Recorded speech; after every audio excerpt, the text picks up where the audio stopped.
Hello, everybody, and welcome back to Nancy Drew Mobile Mysteries Shadow Ranch. After Nancy and her friends perform a chore for Aunt Bet, there is a scream of pain and a loud clatter in the kitchen.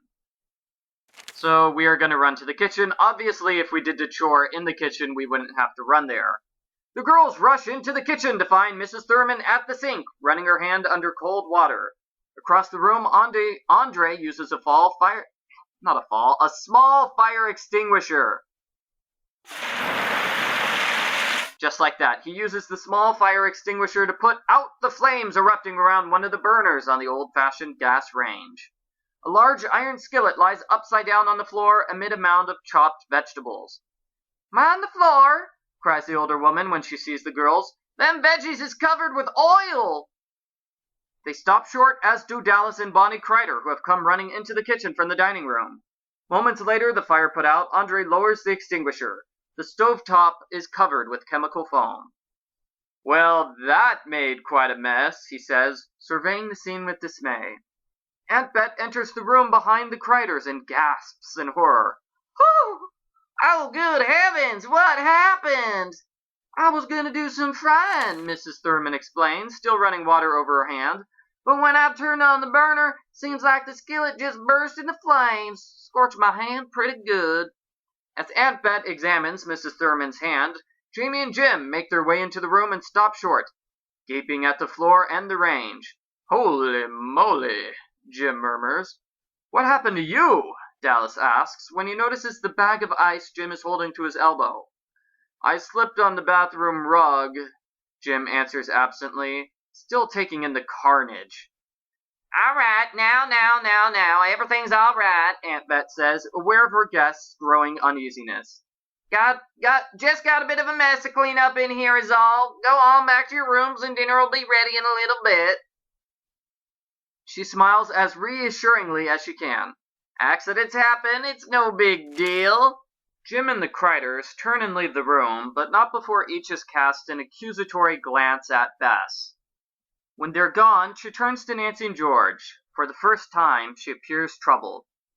"All this stuff that keeps happening," she says softly. "It is pretty weird, isn't it?" George shivers.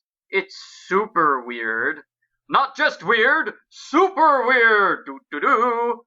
Come on," Nancy injects, changing the subject. "Let's clean this place up."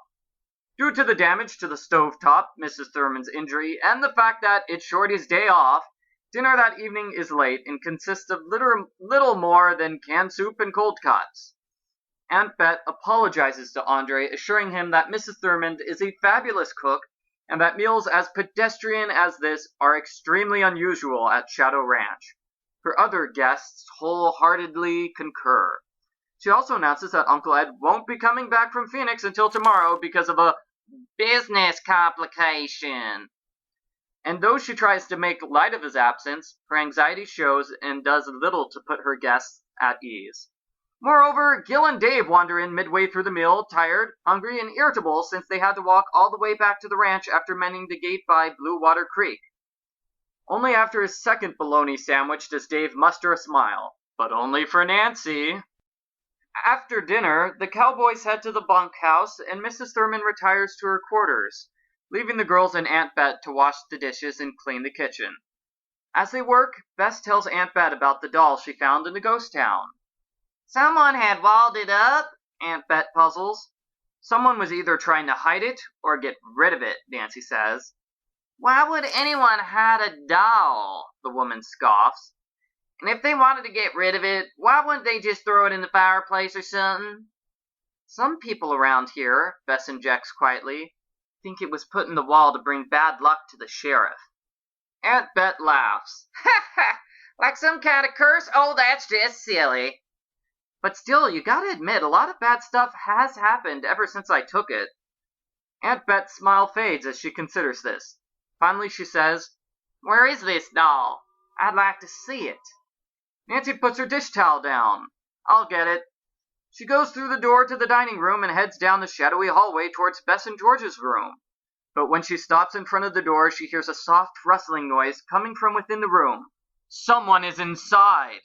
At the same time, through the partially open door across the hall, The sound of someone moaning in pain reaches her ears. So what do? Do you go inside Bess and George's room, or do you see who's moaning across the hall?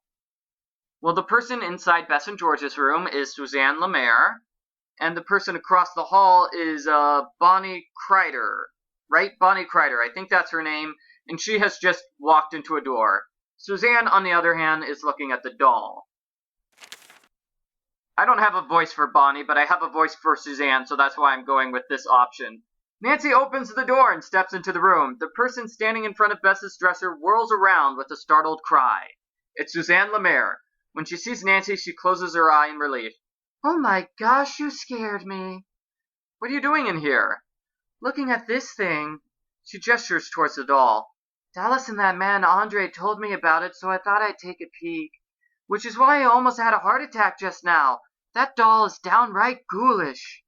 Nancy shrugs. It's just old and beat up. Suzanne shakes her head. It's more than that. She sighs and starts for the door. I'm certainly glad that thing's not in my room. Suddenly, the lamp in the corner goes out, plunging the room in total darkness. Suzanne gasps. Oh my gosh, what just happened? She whispers, her voice high with panic. Nancy hears the other guests reacting with cries of confusion and thumping about in the rest of the house. She looks toward the door. The hallway is dark. The electricity must have gone out. I've got to get out of here! Extending her arms in front of her, Suzanne flails through the dark, finds a wall, and feels her way to the door. Her voice fades as she shuffles down the hall. What happened? Where is everybody? Nancy carefully makes her way to her room, retrieves her flashlight, turns it on, then heads back down the hall. From the noise they're making, she can tell the guests are assembled in the great room. But as she passes Bess and George's room, she hesitates. Then she enters and heads for the dresser. She reaches for the doll. Lit by flashlight, the doll looks more frightening than ever. It certainly does. Mama. Stealing her nerves, Nancy grabs the doll and leaves the room. And you know what, everybody? I am going to show you what happens if you pick the other option. Even though I don't have a voice for Bonnie Kreider, it's okay because I don't really have a voice for Nancy either. Nancy just has the exact same voice I do. We're sort of similar in that regard. Nancy pushes the door open all the way and sees Bonnie Kreider sitting on the floor, holding her hand over her eye and moaning loudly. Are you all right? Nancy hurries to her. You tell me, the woman gasps. She takes her hand away and turns towards Nancy. I walked right into that door. Am I bleeding? Nancy inspects the woman's face. The skin around her eye is red but unbroken. No, I think you're okay. Do you want me to get your husband? The woman moans a final time, then clambers to her feet with Nancy's help. No, he just teased me about having a senior moment. And I suppose it was rather stupid of me. Thank you, dear. I'm fine now. Although I'll no doubt have quite a shiner tomorrow. Sorry about that, everybody. I tripped over my words. Senior moment, just a senior moment. The woman smooths her clothes. She looks at the closet door that stands open nearby and shakes her head. I walked straight into that thing, almost knocked myself out. She sighs. What else could possibly happen today? Suddenly, the lamp in the corner goes out and the room goes completely dark. Oh dear, Bonnie says softly. Nancy hears the other guests reacting with cries of confusion and thumping around in the rest of the house. She looks toward the door. The hallway is dark. The electricity must have gone out. Now I think I'll find my husband. Now that it's dark and he won't be able to see her black eye. Yeah, good plan, Bonnie. Extending her arms in front of her, the woman shuffles to the door and leaves the room, calling as she goes down the hall. Dallas, where are you? Nancy feels her way to her own room, retrieves her flashlight, turns it on, and then heads back down the hall. From the noise they're making, she can tell that the guests are assembling in the great room. But when she passes Bess and George's room, she stops. She pushes the door open and shines her flashlight around the room. No one is inside. We don't have the creepy picture of the doll. Interesting. She starts to leave but hesitates once again. Then she heads for the dresser and reaches for the doll. Lit by the flashlight, the doll looks more frightening than ever. Mama, Mama, says the creepy doll. Ignoring this, Nancy takes the doll and starts to leave the room.